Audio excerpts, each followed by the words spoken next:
ചോദ്യം ഇതായിരുന്നു. 52 മുതൽ ഇന്നു വരെയുള്ള എല്ലാ തെരഞ്ഞെടുപ്പുകളിലെയും ചരിത്രം എടുത്തു നോക്കിയാൽ എപ്പോഴെങ്കിലും ഒരു ദേശീയ രാഷ്ട്രീയ പാർട്ടി വേണമെന്നൊന്നും ഞാൻ പറയുന്നില്ല, പ്രധാന പ്രതിപക്ഷം എന്നൊന്നും ഞാൻ പറയുന്നില്ല, ഏതെങ്കിലും രാഷ്ട്രീയ പാർട്ടിയുടെ അക്കൗണ്ട് ഫ്രീസ് ചെയ്തിട്ടുണ്ടോ എന്നുള്ളതാണ് എൻ്റെ ചോദ്യം. ഇല്ല എന്നുള്ളതാണ് നമ്മുടെ മുന്നിലുള്ള യാഥാർത്ഥ്യം.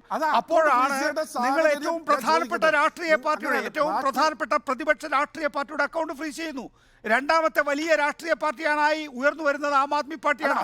അതിന്റെ മുഖ്യ നേതാവായ അരവിന്ദ് കെജ്രിവാളിന്റെ, അതിന്റെ രണ്ടാമത്തെ നേതാവായ മനീഷ് സിസോദിയെ പിടിച്ച് ജയിലിലിട്ടിരിക്കുന്നു.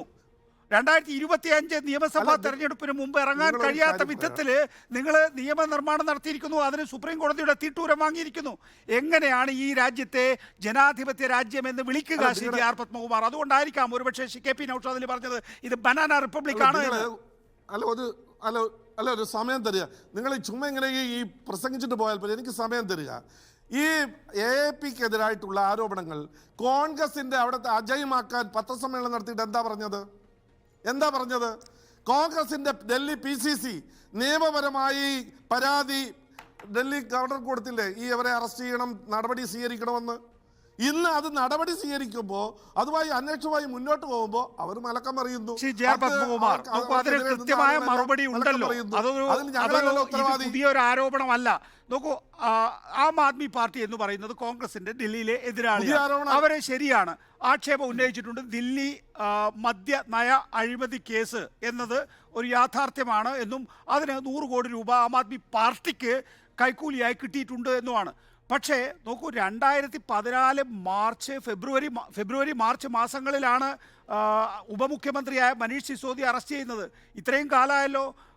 ഈ കാര്യത്തിൽ ഏതെങ്കിലും തരത്തിൽ കേസ് മുന്നോട്ട് കൊണ്ടുപോകാൻ തയ്യാറായിട്ടുണ്ടോ? വിചാരണ തുടങ്ങാൻ തയ്യാറായിട്ടുണ്ടോ? ഇല്ലല്ലോ. എന്നിട്ട് തെരഞ്ഞെടുപ്പ് പ്രഖ്യാപിച്ചതിന് ശേഷം നിങ്ങൾ അരവിന്ദ് കെജ്രിവാളിനെ അറസ്റ്റ് ചെയ്യുക, അതാണ്.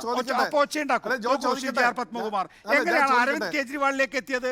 കോൺഗ്രസ് പാർട്ടി അജയ് മാക്കാനോ രാഹുൽ ഗാന്ധിയോ ഒന്നും അരവിന്ദ് കെജ്രിവാളിന്റെ പേരല്ലല്ലോ പറഞ്ഞിരുന്നത്. അരവിന്ദ് കെജ്രിവാളിന്റെ പേരിലേക്ക് കാര്യങ്ങൾ എത്തിയതിനെ കുറിച്ചാണ് നേരത്തെ ശ്രീ സണ്ണിക്കുട്ടി എബ്രഹാം ചൂണ്ടിക്കാണിച്ചിട്ടുള്ളത്.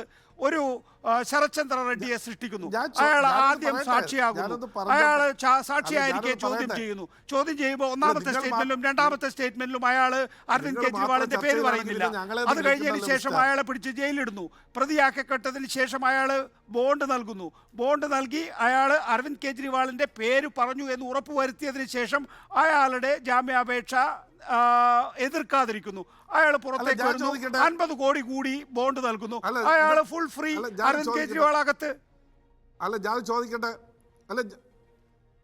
നിങ്ങളുടെ ചാനലാണ്, നിങ്ങൾക്ക് കുറെ സമയമുണ്ടെന്ന് വിചാരിച്ചിട്ട് ഞങ്ങളുടെ പറയാനുള്ള അവസരം തരൂ. ഞാൻ ചോദിക്കട്ടെ, ഈ 6 തവണ കെജ്രിവാളിന്റെ നോട്ടീസ് കൊടുത്തില്ലേ? എത്ര മാസം മുമ്പാ തുടങ്ങിയത്? 9. അതിലൊരു കൂട്ടുപ്രതിയായ കവിതയെ അറസ്റ്റ് ചെയ്ത് എപ്പോഴാ? 9. ഈ കവിതയെ അറസ്റ്റ് ചെയ്ത് എപ്പോഴാ? ആ കൂട്ടുപ്രതിയെ അറസ്റ്റ് ചെയ്ത് അവരോടൊപ്പം ഒരുമിച്ചിരുത്തിയാ ചോദ്യം ചെയ്യേണ്ടത്. അത് അന്വേഷണത്തിന്റെ ഭാഗമാണ്. കവിതയെ അറസ്റ്റ് ചെയ്തു. കവിത നേരത്തെ കോടതിയിൽ പോയി പലപ്പോഴും സ്റ്റേയും ചെയ്തു. അവരെ അറസ്റ്റ് ചെയ്ത് റിമാൻഡിൽ വന്നു. ഇപ്പോ നേരത്തെ ഉണ്ടായിരുന്നു, അറസ്റ്റ് ചെയ്ത് കസ്റ്റഡിയിൽ പോലീസ്, അവിടെ അന്വേഷണ ഏജൻസി കസ്റ്റഡിയിൽ വാങ്ങി. ആ കസ്റ്റഡിയിൽ വാങ്ങിയപ്പോഴാണ് കൂട്ടുപ്രതിയെ ഇതുമായി ഒരുമിച്ച് കസ്റ്റഡിയിൽ വാങ്ങി ഒരുമിച്ച് ചോദ്യം ചെയ്യാൻ പോകുന്നു.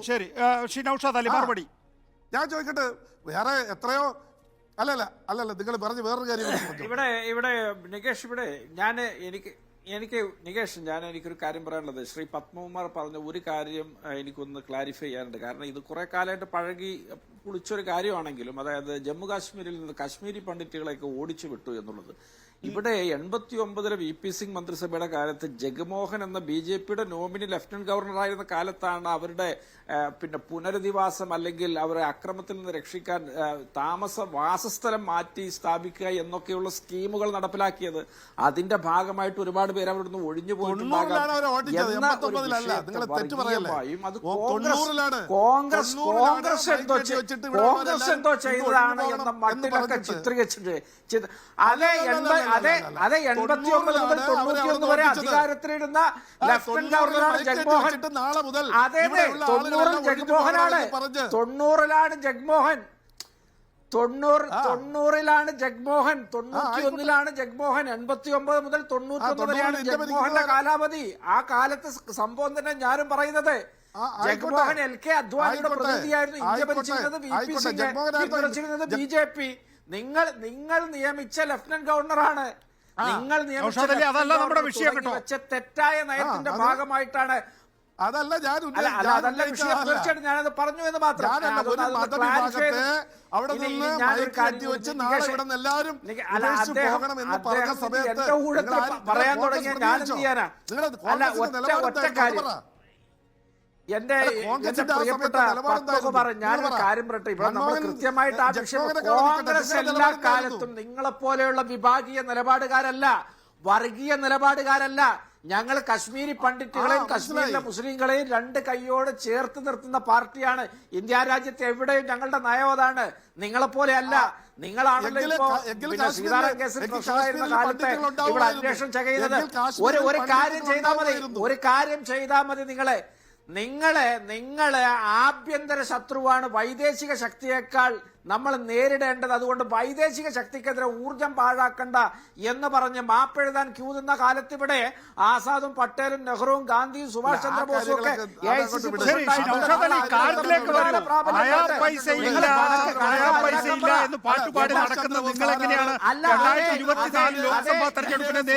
അല്ലാതെ ഇന്ത്യയുടെ സ്വാതന്ത്ര്യത്തിന് വേണ്ടി പടപൊരുതിയ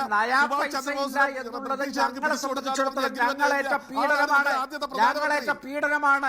ആ പീഡനം ജനങ്ങളുടെ മുമ്പാകെ ഞങ്ങൾ അവതരിപ്പിക്കും. ഞങ്ങളുടെ പണം പ്രതിക്കൂട്ടിൽ നിർത്തും. നേരത്തെ പറഞ്ഞത് ഇത് മുൻകൂർ ജാമ്യമാണ് എന്നാണ്. മുൻകൂർ ജാമ്യം എടുക്കുകയാണ്. തോൽവി ഉറപ്പായിട്ടുള്ള കോൺഗ്രസ് പാർട്ടി മുൻകൂർ ജാമ്യം എടുക്കുകയാണ്.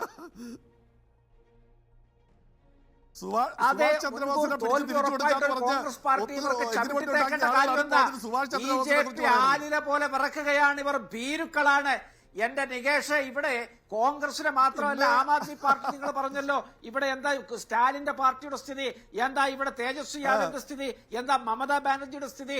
വയോധികനായ ഫറൂഖ് അബ്ദുള്ളയെ പോലും ഈട് വേട്ടയാടുകയാണ്. ഇന്ത്യ രാജ്യത്ത് ആരൊക്കെയാണോ പ്രതിപക്ഷ നിരയിലുള്ളത് അവസാനത്തെ മനുഷ്യരെയും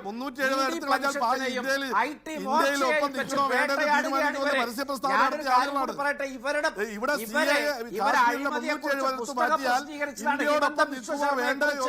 അയാൾ മുഖ്യമന്ത്രിയാണ്. ഇവിടെ അജിത് പവാറിനെ നോക്കിയിട്ടാണ് ഇവർ പറഞ്ഞത് നാച്ചുറൽ കറപ്ഷൻ പാർട്ടി എന്ന്. നാച്ചുറൽ കറപ്റ്റഡ് പാർട്ടി എന്ന് NCPയെ. ആ മനുഷ്യനെ ഇവർ ഉപമുഖ്യമന്ത്രിയാക്കിയിരിക്കുകയാണ്. നാരായൺ റാണെ, ഛഗൻ ഭുജ്ബല്, പ്രേമ ഗണ്ഡു, രാജ്യത്ത് അതൊക്കെ നമ്മൾ എല്ലാ ദിവസവും ഇലക്ട്രൽ ബോണ്ട് കാര്യത്തിൽ ചർച്ച ചെയ്യുന്നതാണ്.